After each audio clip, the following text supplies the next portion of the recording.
എല്ലാ ബഹുമാനപ്പെട്ട അംഗങ്ങളെയും മാധ്യമപ്രവർത്തകരെ എല്ലാവരെയും സ്വാഗതം ചെയ്യുകയാണ്.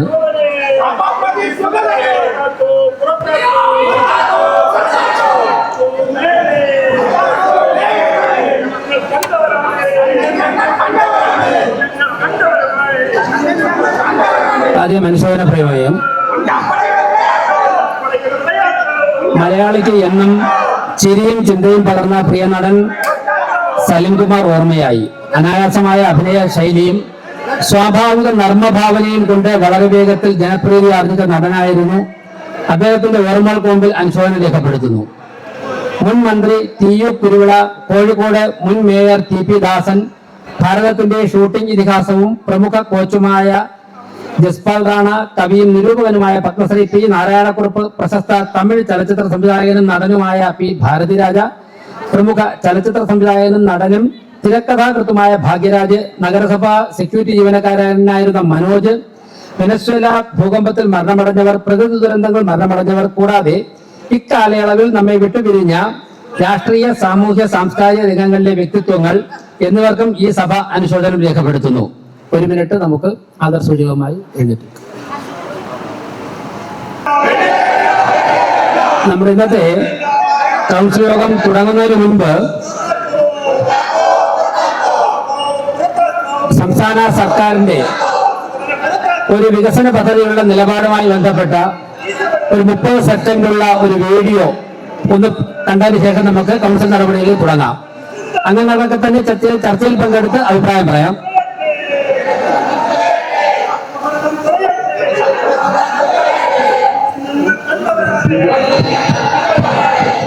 മാധ്യമപ്രവർത്തകർ ആ വീഡിയോ കൗൺസിൽ അംഗങ്ങൾക്ക് കാണാൻ തക്കത്തിൽ മാധ്യമപ്രവർത്തകർ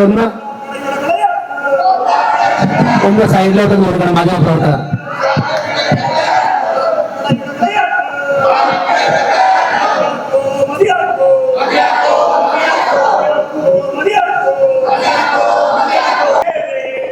അത് തയ്യാറായി വരുന്നതുവരെ 2 വിവരങ്ങൾ. കഴിഞ്ഞ ദിവസം സ്റ്റിയറിംഗ് കമ്മിറ്റി യോഗത്തിൽ തീരുമാനമെടുത്ത 2 കാര്യങ്ങൾ കൗൺസിലർമാരെ അറിയിക്കാനുണ്ട്. ഒന്ന്, ഹാർബർ വാർഡിലെ മൈലാഞ്ചിക്കല്ല്, മധുപ്പുറം ഉൾപ്പെടെയുള്ള സ്ഥലങ്ങളിൽ റേ പദ്ധതിയിൽപ്പെടുത്തി നിർമ്മിച്ച ഫ്ളാറ്റുകളിലെ നിർമ്മാണവുമായി ബന്ധപ്പെട്ടുള്ള പോരായ്മകളെ കുറിച്ച് അവിടുത്തെ താമസക്കാർ മേയറെ കണ്ട് ചില കാര്യങ്ങൾ ഉന്നയിച്ചിരുന്നു. അതുമായി ബന്ധപ്പെട്ട് മരാമത്ത് സ്റ്റാൻഡിംഗ് കമ്മിറ്റി ചെയർപേഴ്സൺ ഉൾപ്പെടെ അവിടെ സന്ദർശിക്കുകയും അതിന്റെ അടിസ്ഥാനത്തിൽ വിശദമായ സ്റ്റിയറിംഗ് കമ്മിറ്റികളിൽ ചർച്ചകളുണ്ടായി. ഈ വീഡിയോ കണ്ടതിന് ശേഷം നമുക്ക് ബാക്കി കാര്യങ്ങളിലേക്ക് പോകാം. ബഹുമാനപ്പെട്ട തദ്ദേശ മന്ത്രി കെ.എം. ഷാജി. ഈ പറഞ്ഞ ലോഗോ എന്ന് പറയുന്നത് ഇതാണ് ലോഗോ. ഈ ലോഗോയുടെ പുറത്ത് ഏതെങ്കിലും ഒരു പ്രധാനമന്ത്രിയുടെയോ ഏതെങ്കിലും ഒരു മുഖ്യമന്ത്രിയുടെയോ ഫോട്ടോ ഇതിനകത്ത് നിങ്ങൾക്ക് കാണിച്ചു തരാൻ പറ്റുമെങ്കിൽ നിങ്ങൾ പറയുന്ന ഇതുവരെ പ്രവർത്തിച്ചത് 1 ലക്ഷത്തിലാണ് വീടുകൾ സർക്കാർ എന്തുകൊണ്ടാണ് ഈ PMAY കരാറിൽ നിന്ന് പറഞ്ഞുകൊടുക്കുന്നത്? വളരെ കൃത്യമാണ്. പുറത്തു വന്ന കാരണം എന്താണെന്ന് വെച്ചാൽ സർക്കാരിന് സ്റ്റേറ്റ് വിഹിതം കൊടുക്കാനുള്ള പൈസ ഉണ്ടായിരുന്നു. പക്ഷെ ഈ പറയുന്നിടത്ത് നിങ്ങൾ ഈ പത്രക്കാരൻ്റെ നമ്മളെ ബഹുമാനപ്പെട്ട തദ്ദേശ മന്ത്രി പറഞ്ഞത് PMAY പദ്ധതിയിൽ അതിൽ പ്രധാനമന്ത്രിയുടെ ഫോട്ടോ ഇല്ല, ഒരു എംബ്ലമാണ് വച്ചിട്ടുള്ളത്. ഇതാണ് ബഡ്ജറ്റ് അവതരണ സമയത്ത് കോർപ്പറേഷൻ ചെയ്ത നിലപാട്. ആ നിലപാടിന് അനുകൂലമായി അത് സമൂഹത്തോട് തുറന്നു സമ്മതിച്ച ബഹുമാനപ്പെട്ട തദ്ദേശ സ്വയംഭരണ വകുപ്പ് മന്ത്രി ശ്രീ കെ.എം. ഷാജിയെ ഈ കോർപ്പറേഷൻ അഭിനന്ദിക്കുകയാണ്. ഇനി ഞാൻ നേരത്തെ പറഞ്ഞു വന്ന കാര്യം, ഹാർബർ വാർഡിലെ ഫ്ളാറ്റ് നിർമ്മാണത്തെ കുറിച്ച് അന്വേഷിക്കാൻ വേണ്ടി തിരുവനന്തപുരം ഗവൺമെന്റ് എഞ്ചിനീയറിംഗ് കോളേജിനെ ചുമതലപ്പെടുത്താൻ സ്റ്റിയറിംഗ് കമ്മിറ്റി യോഗം തീരുമാനിച്ചത് ബഹുമാനപ്പെട്ട കൗൺസിൽ മുമ്പാകെ അറിയിക്കുകയാണ്.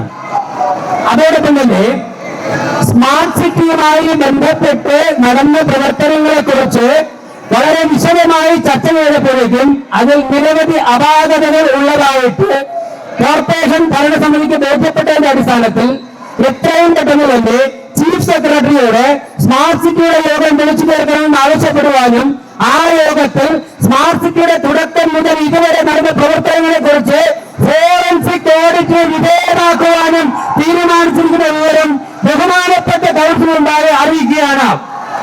ഇനി അജണ്ടയിലേക്ക് കടക്കുന്നതിന് മുമ്പ് മരാമത്ത് സ്റ്റാൻഡിംഗ് കമ്മിറ്റിയിലെ അജണ്ട നമ്പർ 207, 214, 219, 221, 223, 251, 252, 254, 261, 271, 276, 284, 317, 326, 328, 335, 336, 353, 356, 372, 372, 375, 383,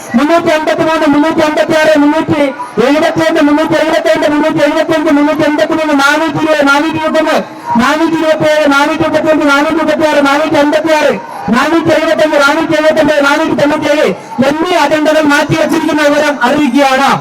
നമുക്ക് അജണ്ടയിലേക്ക് കടക്കാം. എല്ലാ കൗൺസിൽ അംഗങ്ങളും അജണ്ട ചർച്ചയിൽ പങ്കെടുക്കണമെന്ന് അഭ്യർത്ഥിക്കുന്നു. എല്ലാ കൗൺസിൽ അംഗങ്ങളും നമുക്ക് കോർപ്പറേഷനിലെ സാധാരണക്കാരായ ജനങ്ങളുടെ അജണ്ട വിഷയങ്ങൾ ചർച്ച ചെയ്ത് പരിഹരിക്കേണ്ടതായിട്ടുണ്ട്. എല്ലാ കൗൺസിൽ അംഗങ്ങളും നിശബ്ദമായിരുന്ന അജണ്ടയിൽ പങ്കെടുക്കണം, ചർച്ചയിൽ പങ്കെടുക്കണം. ചർച്ചയിൽ എല്ലാം പറയാനുള്ള അവസരമുണ്ടാകും. ഇത്തരത്തിൽ ശബ്ദമുഖരിതമായി സഭ മുന്നോട്ട് പോയാൽ സഭ നടത്തിക്കൊണ്ടു പോകാൻ ബുദ്ധിമുട്ടാകും. ബഹുമാനപ്പെട്ട അംഗങ്ങളൊക്കെ തന്നെ ഒരിക്കൽ കൂടി പറയുന്നു, ചർച്ചയിൽ പങ്കെടുക്കണം. അതിന്റെ നിരവധി ദിവസങ്ങൾ കൊണ്ട് എത്തിക്കൊണ്ട് ചർച്ചയിൽ പങ്കെടുക്കണം.